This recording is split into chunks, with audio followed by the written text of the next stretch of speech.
ध्यान दीजिए, first year वाले स्टूडेंट, इलेक्ट्रीशियन ट्रेड के स्टूडेंट, जो भी इलेक्ट्रीशियन ट्रेड के स्टूडेंट है, ध्यान दीजिए यहाँ पर आपको बेनिफिट ये मिल जाएगा कि आपको जितनी भी निम्मी एम के जो एमसीक्यू है, निम्मी एम के जो क्वेश्चन है, ये क्वेश्चन पिछली बार भी पूछा गया था। ध्यान दीजिए आप, पिछली बार भी ये क्वेश्चन पूछा गया था यहीं से, लगभग 20 से 22 क्वेश्चन यहीं से पूछा गया था। 20 से 22 क्वेश्चन मायने रखता है। 20 क्वेश्चन आपने सॉल्व कर लिए तो 20 क्वेश्चन जो है मायने रखता है, ठीक है, 20 क्वेश्चन मायने रखता है, ठीक है। अब यहाँ पर देखेंगे आपको ये जो इलेक्ट्रीशियन ट्रेड में देखेंगे, तो इलेक्ट्रीशियन ट्रेड में यदि आप 50 क्वेश्चन सॉल्व करते हैं तो एक क्वेश्चन 2 नंबर के होंगे कि नहीं? एक क्वेश्चन 2 नंबर के होंगे।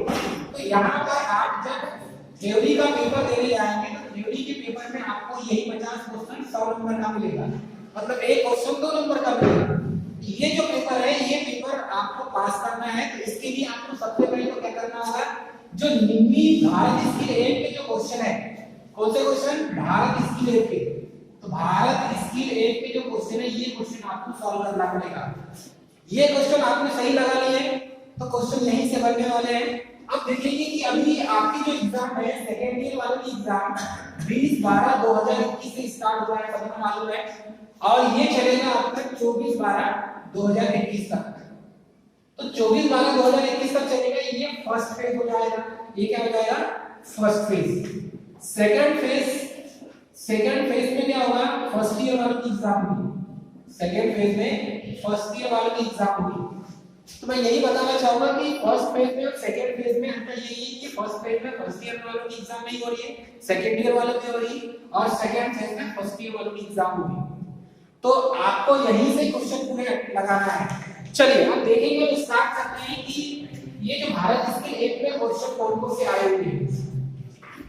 भारत स्किल 1 में क्वेश्चन कौन-कौन से आए हुए हैं, तो इसके क्वेश्चन का पैटर्न क्या होगा और कैसा होगा ये समझेंगे हम लोग। ध्यान दीजिए, सबसे पहले क्वेश्चन, फर्स्ट क्वेश्चन है, which device convert sunlight into electrical energy. अर्थात कि कौन सी ऐसी युक्ति जो धूप को विद्युत ऊर्जा में परिवर्तित करती है। देखो 4 ऑप्शन मिलेंगे आपको। 4 ऑप्शन में 2 ऑप्शन ऐसे होंगे जो बिल्कुल सटीक होंगे। सटीक समझते हैं? 2 ऑप्शन ऐसे होंगे जिनका दूर दूर तक कोई रिलेशन नहीं रहेगा, और 2 आंसर ऐसे होंगे जो बिल्कुल सटीक होंगे। मतलब कि 4 ऑप्शन दिख रहा है आपको, ए बी सी डी। अब यहाँ पर बोला है कि कौन सी युक्ति धूप को विद्युत ऊर्जा में परिवर्तित करती है। अब देखेंगे तो फर्स्ट जो दिखा है यहाँ पर फोटोवोल्टिक सेल लिखा हुआ है। सेकंड ऑप्शन है लिक्विड क्रिस्टल डायोड। तो जो थर्ड दिया है लाइट इमिटिंग डायोड। चलो सबसे पहले देखेंगे फर्स्ट ऑप्शन फोटोवोल्टिक सेल। ये जो फोटोवोल्टिक सेल लिखा हुआ है, ध्यान दीजिएगा, मैंने आपको बताया था यहाँ सेल की बात की गई है, और सेलों का जो ग्रुप होता है वो क्या कहलाता है? बैटरी कहलाता है। अब यहाँ पर जो बात की जा रही है कि धूप को विद्युत ऊर्जा में, मतलब कि सोलर एनर्जी को या सन जो रेस है उसको इलेक्ट्रिकल एनर्जी में कन्वर्ट करने की बात हो रही है। अब यहाँ 4 ऑप्शन देखेंगे तो देखो सेकंड में दिया है लिक्विड क्रिस्टल डायोड। तो ये जो लिक्विड क्रिस्टल डायोड है, डायोड तो एक सेमीकंडक्टर मटेरियल है, सेमीकंडक्टर मटेरियल। तो ये जो है ये कैसे चेक कर लेगा धूप को विद्युत ऊर्जा में? नहीं कर पाएगा, ठीक है। उसके बाद थर्ड ऑप्शन देखेंगे तो ये दिया है लाइट इमिटिंग डायोड। तो लाइट इमिटिंग डायोड जो होता है एलईडी होता है, ध्यान दीजिए सभी को, जिसे लाइट इमिटिंग डायोड कहते हैं। ये सिर्फ प्रकाश देता है, ये सिर्फ प्रकाश देता है, और इसको प्रकाश देने के लिए हमें इलेक्ट्रिकल एनर्जी देना होता है। इलेक्ट्रिकल एनर्जी देना पड़ेगा इसे, तब ये एलईडी जो है प्रकाश देगा। क्लियर है सभी को? अब उसके बाद देखेंगे कि लाइट डिपेंडेंट रजिस्टर की बात की जा रही है। तो ये जो लाइट डिपेंडेंट रजिस्टर होता है, ये होता है एलडीआर। इसे क्या कहते हैं शॉर्टकट में? एलडीआर। तो ये जो एलडीआर है दोस्तों, ये एलडीआर कैसा होगा? Light dependent register. मतलब कि ये इस टाइप की इसकी संरचना होगी, यहाँ पर इस टाइप की इसकी संरचना होती है, ठीक है। इस टाइप की इसकी संरचना मिलेगी। इधर से आप सप्लाई देंगे इसको, यहाँ से सप्लाई देंगे, तो जैसे इसमें सूर्य का प्रकाश पड़ेगा, ध्यान दीजिए, क्योंकि ये लाइट डिपेंडेंट है। डिपेंडेंट का मतलब डिपेंड होना, किसी पर आश्रित होना। तो जैसे इस पर सूर्य का प्रकाश पड़ेगा तब ही ये काम करेगा। ध्यान दीजिए, स्ट्रीट लाइट जो होती है, स्ट्रीट लाइट जानते हैं सब सभी?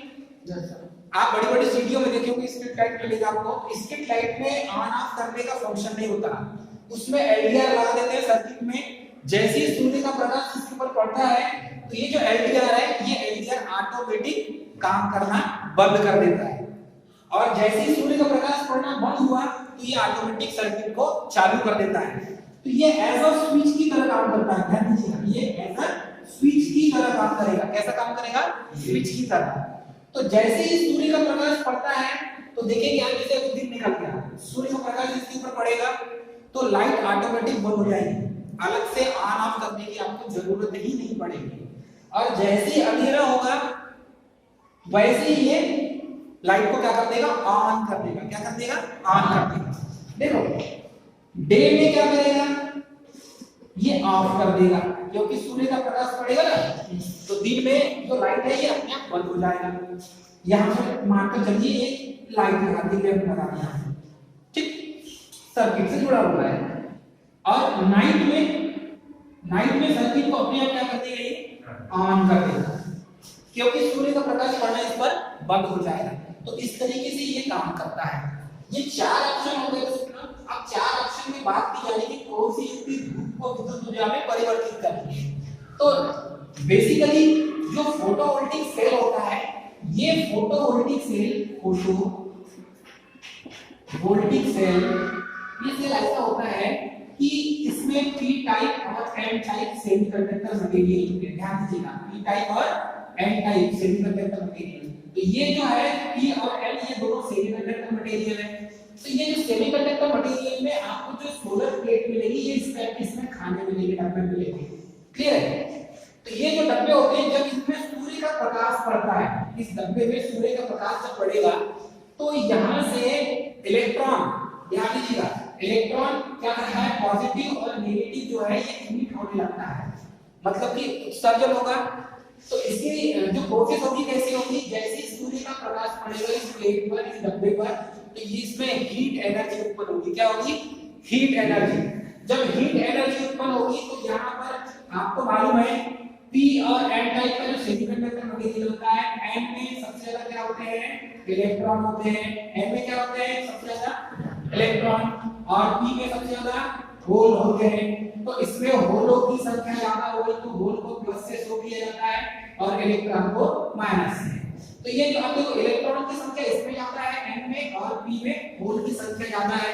तो जब ऐसे इसमें रिएक्शन होगा हीट के कारण ये इलेक्ट्रॉन का उत्सर्जन करेगा। तो उत्सर्जन करेगा तो सर्किट में ये इलेक्ट्रॉन अपनी जगह से मूवमेंट करने लगेंगे, फ्लो होने लगेंगे। तो द फ्लो ऑफ इलेक्ट्रॉन क्या कहलाता है? करंट कहलाता है। क्या कहलाता है? करंट कहलाता है। तो द फ्लो ऑफ इलेक्ट्रॉन मतलब कि इलेक्ट्रॉनों का जो प्रवाह है करंट कहलाता है। इसी की वजह से सर्किट में करंट फ्लो होने लगती है। और एक जो प्लेट है वो 0.5 वोल्ट उत्पन्न करता है। कितना? 0.5 वोल्ट।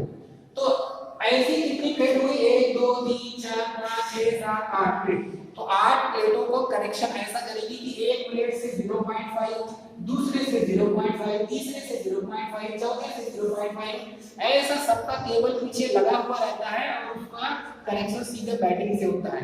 तो ये उसको इस तरीके से आप फिर चार्ज करते हैं। ठीक है, तो ये तो आपको समझ में आ गया। तो इसका सही आंसर क्या हो जाएगा? Option A. क्या होगा इसका सही आंसर? ऑप्शन ए होगा। ठीक है, नेक्स्ट क्वेश्चन देखेंगे। नेक्स्ट क्वेश्चन क्या है? क्वेश्चन समझ में आ रहे हैं सभी को? हां, नेक्स्ट क्वेश्चन देखेंगे। नेक्स्ट क्वेश्चन है which law secondary cell works, अर्थात कि द्वितीयक सेल किस नियम पर कार्य करते हैं। ये जो द्वितीयक सेल है किस नियम पर कार्य करते हैं इसके बारे में लिखेंगे। तो यहां पर लिखा हुआ है ऑप्शन ए लेंज का नियम, ऑप्शन ए क्या है? लेंज का नियम, ऑप्शन बी क्या दिया है? जूल का नियम, और ऑप्शन सी क्या दिया है? फैराडे के विद्युत अपवर्तन का नियम। अब यहाँ पर जो सेकेंडरी सेल होता है, प्राइमरी सेल, ध्यान दीजिए, इधर ध्यान दीजिए। एक तो मैंने लिखा प्राइमरी सेल और दूसरा हमने लिखा सेकेंडरी सेल। सेकेंडरी सेल, तो प्राइमरी सेल और सेकेंडरी सेल में अंतर क्या है ये देख लीजिए। प्राइमरी सेल एक बार यूज होने पर दोबारा यूज नहीं होता, और सेकेंडरी सेल को हम दोबारा चार्ज कर सकते हैं। तो ये जो है जितने भी रिचार्जेबल बैटरी होगी, रिचार्जेबल जितने भी सेल होंगे वो सेकेंडरी सेल होंगे, कौन से होंगे? सेकेंडरी सेल होंगे। तो ये आपको सेकेंडरी सेल आपको पता चल गया। अब यही सेकेंडरी सेल किस नियम पर कार्य करते हैं? क्वेश्चन क्या है, क्वेश्चन को समझिए, किस नियम पर कार्य करते हैं। अब यहाँ से 4 ऑप्शन है, प्रत्येक नियम आपको इलेक्ट्रिकल में, जिन आप इलेक्ट्रीशियन ट्रेड के स्टूडेंट है, प्रत्येक आपको नियम पता रहना चाहिए। जब तक आपको नियम पता नहीं रहेगा तब तक आप सही आंसर नहीं ला सकते। तो अब इसमें 4 ऑप्शन दिए हुए हैं, 4 ऑप्शन में आपको कौन सा सही होगा कौन सा गलत होगा, इसके लिए आपको नियम को पढ़ना होगा। सबसे पहले दिया हुआ है लेंज का नियम। तो लेंज का नियम ये कहता है कि जिससे यह उत्पन्न होता है, मतलब कि जिससे जो ईएमएफ उत्पन्न होती है उसी का विरोध करती है। तो जिससे उत्पन्न होगा, जैसे जनरेटर में जो ईएमएफ उत्पन्न हुई, वोल्टेज उत्पन्न हुआ, उसी का विरोध करेगा। तो विरोध करेगा तो वो अपोजिट डायरेक्शन में करता है।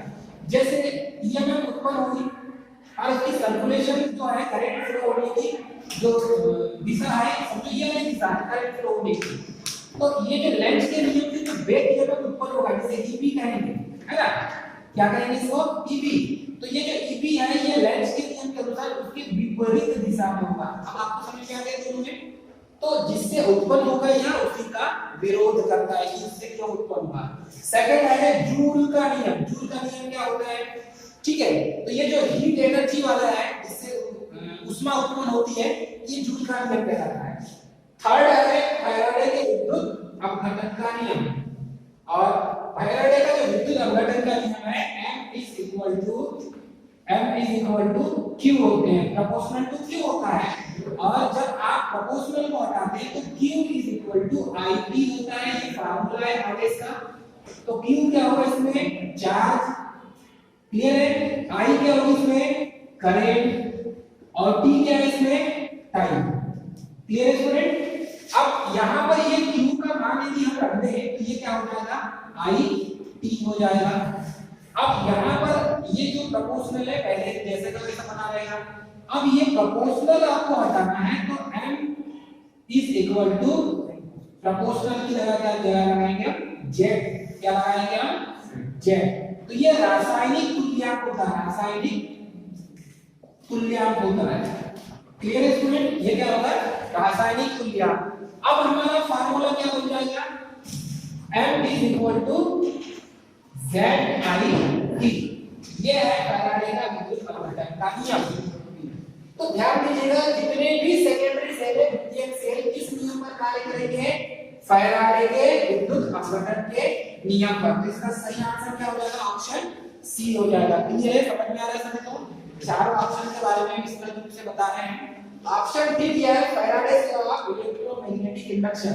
तो फैराडे का जो विद्युत चुंबकीय प्रेरण का जो नियम है, ये नियम ये कहता है कि यदि किसी कॉइल में, ये कोई कॉइल है, इसमें जब धारा प्रवाहित करेंगे तो इसमें रखी हुई जो कॉइल है इसमें भी ईएमएफ उत्पन्न होने लगेगा। तो ये जो फैराडे का जो अन्य प्रेरण के नियम के अनुसार ये होता है। तो डॉक्टर माइकल फैराडे ने ये वाला नियम दिया हुआ है। तो यहाँ पर हम क्वेश्चन जो हमारा है सेकेंडरी सेल की बात की जा रही है, तो इसका सही आंसर क्या हो जाएगा? Option C. क्लियर है स्टूडेंट? ऑप्शन सी इसका सही होगा। नेक्स्ट क्वेश्चन देखेंगे हम। नेक्स्ट क्वेश्चन है, नेक्स्ट क्वेश्चन क्या है?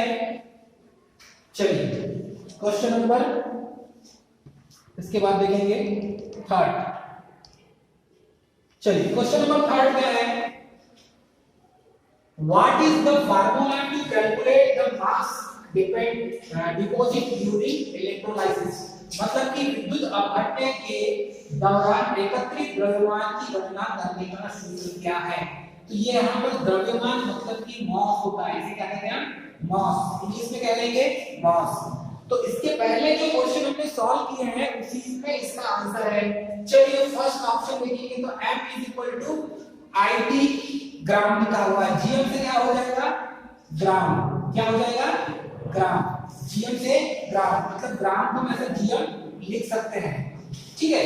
उसके बाद सेकंड ऑप्शन दिया है M ZIT।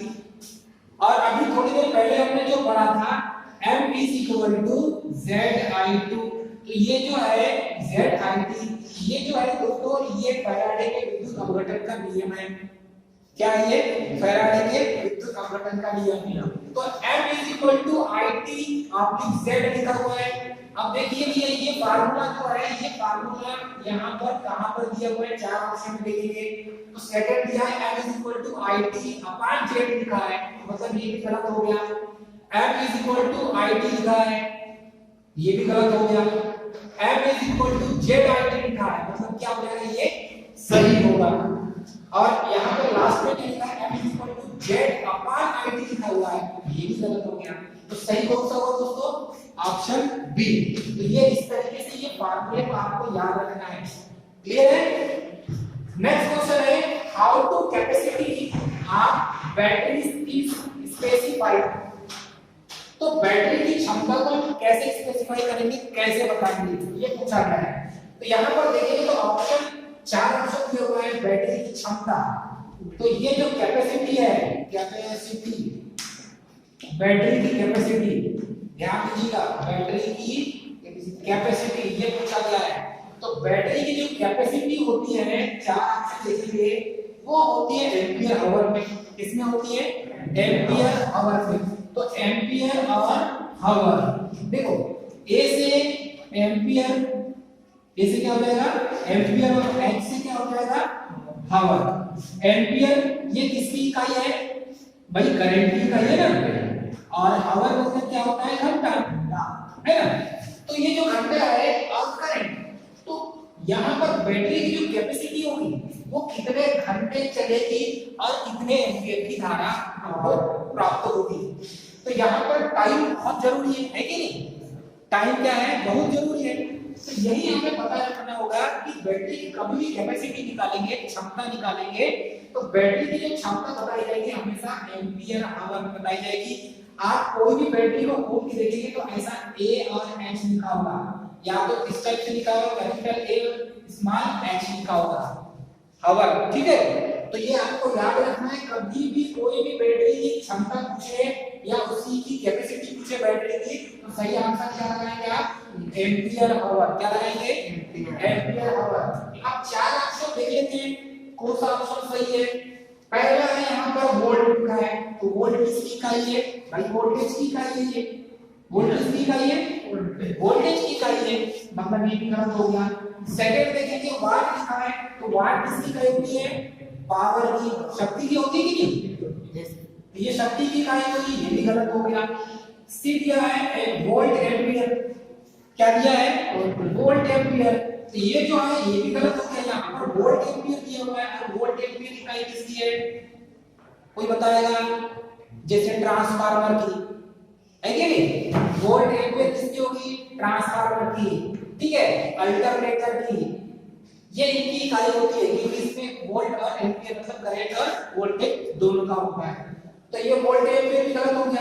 उसके बाद है ऑप्शन डी एम्पियर आवर, क्या लिखा हुआ है, एम्पियर आवर। तो ये क्या हो जाएगा, इसका आंसर सही हो जाएगा। तो ऑप्शन डी इसका क्या हो जाएगा स्टूडेंट, सही होगा। तो इस तरीके से आपको गेसिंग करना है। नेक्स्ट क्वेश्चन हम देखेंगे, नेक्स्ट क्वेश्चन में क्या लिखा हुआ है। नेक्स्ट क्वेश्चन देखो, question number 5, what is the name of, what is, क्या लिखा है, what is the name of defect that bending of plates in secondary cell. आप आपके उस दोष का नाम बताइए जिस कारण से विद्युत सेल में प्लेट मुड़ जाती है। तो प्लेट के मुड़ने की क्रिया बताई जा रही है। यहाँ पर प्लेट किस सिचुएशन में मुड़ता है, ध्यान दीजिएगा। अब यहाँ पर प्लेट किस सिचुएशन में मुड़ेगा इसके बारे में हमें जानना है। तो what is the name of defect that bending of plates, मतलब कि बैंड जो है मुड़ने वाला इस सेकेंडरी सेल। तो सेकेंडरी सेल सभी को पता है, सेकेंडरी सेल कौन कौन से होते हैं, किसी को मालूम है सेकेंडरी सेल? तो सबसे पहले तो कौन सा है, लेड एसिड बैटरी। क्या है, लेड एसिड बैटरी। सेकंड को सेकेंडरी सेल किसी को मालूम है, निकिल आयरन सेल। क्या है, निकिल आयरन सेल, ठीक है। उसके बाद थर्ड क्या है, लिथियम आयन सेल। ये तीन प्रकार के सेकेंडरी में आते हैं। लिथियम आयन सेल कहां पर यूज होता है? आपके मोबाइल की बैटरी में। कहां पर यूज होता है? आपके मोबाइल की बैटरी में। निकिल आयरन सेल ये भी बैटरियों में यूज होता है। उसके बाद है लेड एसिड सेल, ये गाड़ियों में जो बैटरी यूज की जाते हैं वो कौन से सेल है? Lead acid cell. क्लियर है स्टूडेंट? अब यहाँ पर यही बताना है हमें, ये जो सेकेंडरी सेल होती है ये चार्जेबल सेल है। रिचार्ज कर सकते हैं इसको फिर से, तो चार्ज कर सकते हैं। तो ये जो सेल है इस कारण इसमें प्लेट मुड़ जाती है सेल में, क्या ऐसी प्रॉब्लम होती है जिसके कारण इसका प्लेट मुड़ जाता है? चार ऑप्शन दिया, पहला है बकली, सेकंड है स्थानीय क्रिया, थर्ड में है आंशिक लघुपतन मतलब कि पार्शियल शॉर्ट सर्किट की बात की जा रही है। तो ये शॉर्ट सर्किट को रोकने के लिए हमारे पास तो बैटरी में क्या होता है, इसका इससे सेपरेटर लगा होता है। ये पॉजिटिव प्लेट हो जाएगी आपकी और ये नेगेटिव प्लेट हो जाएगी, ये पॉजिटिव और नेगेटिव प्लेट हो जाएगी। तो ये आंशिक जो लघुपतन होता है ये तो सेपरेटर के कारण बीच में एक लाइन होगी या एक प्लेट, आप बोल सकते हैं इसका जो पात्र है ये दो भागों में डिवाइड हो जाएगा, तो ये आंशिक लघुपतन तो होगा नहीं। उसके बाद है कठोर सल्फेशन, हार्ड सल्फेशन।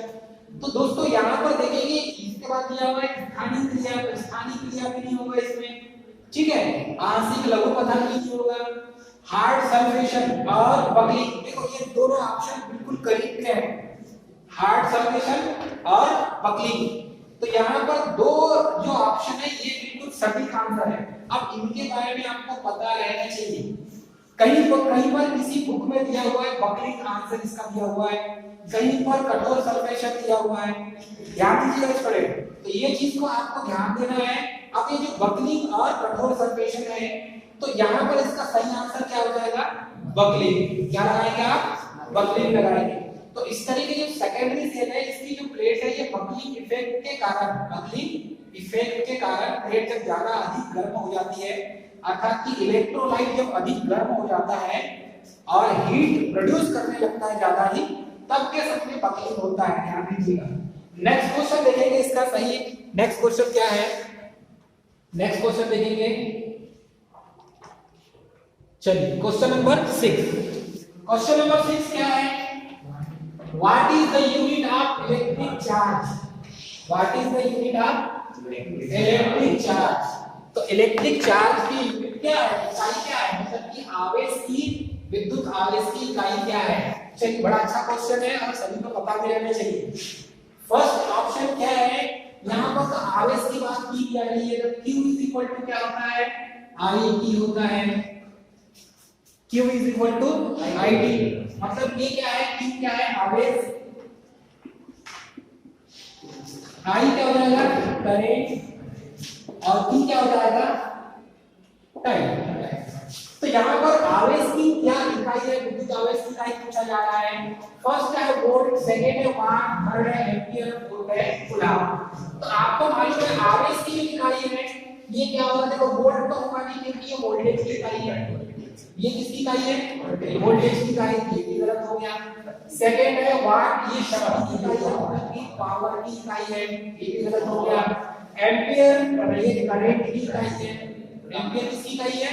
करंट की, ये भी गलत हो गया। अब ये तीन ऑप्शन तो ये गलत हो गए, तो चौथा क्या है? कूलम। तो ये आवेश की जो इकाई है क्या है? कूलम। ये आपको याद रखना है। Clear student? इसका सही आंसर क्या लगाएंगे? कूलम। अब नेक्स्ट क्वेश्चन है, what is the output voltage of lithium ion cell? ध्यान दीजिए, लिथियम आयन सेल, मैंने आपको थोड़ी देर पहले ही बताया था कि सेकेंडरी सेल तीन प्रकार की, क्या क्या बताया मैंने आपको? तीन प्रकार की। पहला सेल मैंने आपको क्या बताया था? Lead acid cell. दूसरा क्या बताया मैंने आपको? निकिल कैडमियम सेल या निकिल आयरन सेल। और थर्ड मैंने आपको बताया था लिथियम आयन सेल। ध्यान दीजिए, लिथियम आयन सेल। अब यहाँ पर लिथियम सेल का जो निर्गत वोल्टेज कितना होगा? What is the output voltage of lithium cell? तो लिथियम सेल का निर्गत वोल्टेज कितना होगा? लिथियम सेल का निर्गत वोल्टेज कितना होगा?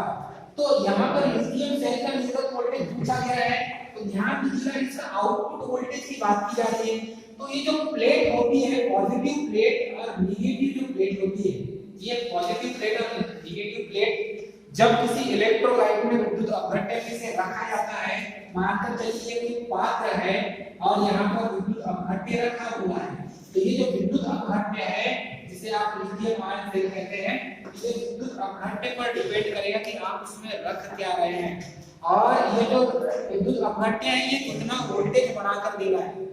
तो यहाँ पर लिथियम आयन सेल का जो आउटपुट वोल्टेज होगा, देखो निर्गत यानी क्या लिखा है, निर्गत यानी क्या होता है आउटपुट, और निवेश यानी क्या होता है इनपुट। ध्यान दीजिएगा, दोनों में अंतर है, हिंदी वर्ड भी आपको याद रहना चाहिए। तो देखो यहाँ पर 1.2 वोल्ट, तो लिथियम आयन जो सेल है ये सबसे ज्यादा वोल्टेज उत्पन्न करके देता है, इसीलिए हम जो बैटरी जो यूज करते हैं मोबाइल की बैटरी, उसमें लिथियम आयन सेल ही यूज किया जाता है, सभी को पता है। अब देखेंगे तो यहाँ पर 1.2 वोल्ट तो हमारा सिंपल जो सेल है वो भी 1.5 वोल्ट उत्पन्न करके देता है। जैसे ड्राई सेल हो गया जो प्राइमरी सेल के अंतर्गत आता है, वो भी जो ड्राई सेल है वो भी 1.5 वोल्ट मतलब कि 1.5 वोल्ट उत्पन्न करके देता है। तो ये तो लिथियम आयन सेल है तो उससे भी ज्यादा उत्पन्न कर करेगा, देगा कि नहीं 1.5, तो ये 1.2 भी गलत हो जाएगा, 1.2 वोल्ट, बी भी गलत हो जाएगा, 1.5 वोल्ट बोला जा रहा है। सी भी देखेंगे तो ये लिथियम सेल देता है 1.8, ठीक है। अब ये लिथियम आयन सेल है ये देता है 2.5 वोल्ट। सबसे ज्यादा जो मिलेगा आपको वोल्टेज उत्पन्न करने की उसकी क्षमता होती है, तो वो होता है लिथियम आयन सेल। कौन सा होता है लिथियम आयन सेल, और इसी को मोबाइल की बैटरी में यूज किया जाता है, मोबाइल की बैटरी में यूज किया जाता है। ध्यान दीजिएगा इस पर, मोबाइल की बैटरी में इसी का यूज किया जाता है। अब उसके बाद देखेंगे नेक्स्ट क्वेश्चन। नेक्स्ट क्वेश्चन क्या है हमारे पास, चलिए, what is the method of charging if the battery is to be charged for short duration at higher rate, मतलब हायर रेट पे मतलब कि कम समय में उच्च दर से बैटरी को आवेशित करने हेतु कौन सी विधि अपनाई जाती है, ऐसी कौन सी विधि है। यहाँ पर विधि मेथड की बात की जाती है, याद रखिएगा क्वेश्चन को समझिए। क्वेश्चन क्या बोल रहा है कि कम समय में, देखो टाइम का जो ड्यूरेशन होगा टी का मान क्या हो जाएगा कम हो जाएगा, कम समय में उच्च दर से मतलब कि हाई रेट से हमको वोल्टेज ज्यादा, उसको करंट उसको सप्लाई को ज्यादा देना पड़ेगा। सिर्फ बैटरी आवेशित करने हेतु तो बैटरी को चार्ज करना है, कौन सी विधि अपनाई जाती है, तो ऐसी कौन सी मेथड होती है। ध्यान दीजिएगा स्टूडेंट, चार प्रकार की मेथड होती है बैटरी को चार्ज करने के लिए। इस मेथड को आपको याद रखना पड़ेगा। पहली जो मेथड है यहाँ पर याद रखिएगा, trickle charging method, trickle charging method. ये जो ट्रिकल चार्जिंग मेथड है स्टूडेंट, ये मोस्ट इंपॉर्टेंट मेथड है। सेकंड देखेंगे तो कांस्टेंट करंट चार्जिंग मेथड होता है, करंट चार्जिंग मेथड होता है। थर्ड मिलेगा आपको constant voltage charging method, voltage charging method, और फोर्थ मिलेगा सिंपल चार्जिंग, जो सिंपल चार्जिंग मेथड होता है ये मेथड मिलेगा। अब यहाँ पर बात की जा रही है कि कम समय में उच्च दर से बैटरी को आवेशित करने हेतु कौन सी विधि अपनाई जाएगी। देखो इनिशियल चार्जिंग सिंपल चार्जिंग के अंतर्गत आता है, प्रारंभिक आवेश दिया जाता है इसमें। सेकंड है बूस्ट आवेश, थर्ड है ट्रिकल आवेश या ट्रिकल चार्ज, और फोर्थ में है फ्रेशनिंग आवेश मतलब कि फ्रेशनिंग चार्ज। अब ध्यान दीजिए यहाँ पर ये लिखेंगे कि बैटरी का चार्ज आप एसी से करते हैं या डीसी से करते हैं। एसी से चार्ज करते हैं या डीसी से करते हैं, डीसी से चार्ज करते हैं बैटरी को। लेकिन आपका जो चार्जर है, आपके पास जो चार्जर है ये चार्जर किस टाइप का है, डीसी है, लेकिन इसको सप्लाई क्या देते हैं हम, एसी देते हैं। तो ऐसा कोई बीच में कंपोनेंट लगा होगा जो एसी को डीसी में चेंज करके देता है, उसका नाम क्या है, रेक्टिफायर। क्या कहेंगे उसे हम, रेक्टिफायर। और रेक्टिफायर कौन सा होगा, ब्रिज रेक्टिफायर। कौन सा होगा, ब्रिज रेक्टिफायर या full wave rectifier, full wave rectifier circuit लगा होता